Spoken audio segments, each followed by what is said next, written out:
Kalau ada yang mancing-mancing, ingat aja irigasi. Tetap mengalir, tetap tenang, sampai tujuan.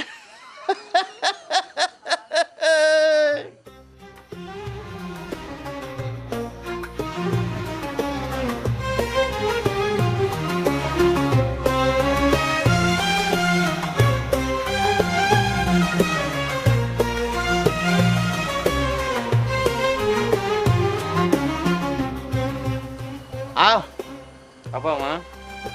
lihat nih air. Dia akan terus mengalir walaupun banyak yang ngalangin. Beda sama kamu yang langsung meledak kalau ada yang nyentil dikit. Jadi, Mang, maksudnya saya harus ngalah gitu? Bukan masalah ngalah, Al, tapi mengendalikan diri. Kalau kamu responnya dengan amarah, kamu sama aja kayak air meluap, bikin banjir, merugikan semua orang.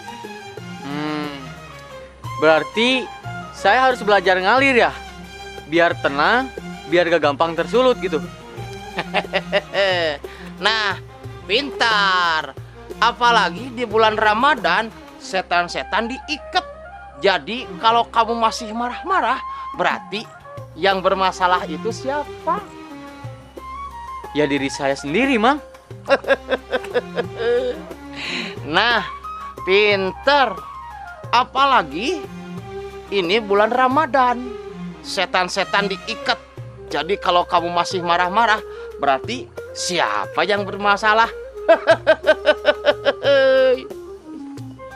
Ya, Mang. Makasih ya. Saya coba buat lebih sabar lagi. Bagus atuh. Kalau ada yang mancing-mancing, ingat aja irigasi. Tetap mengalir, tetap tenang, sampai tujuan.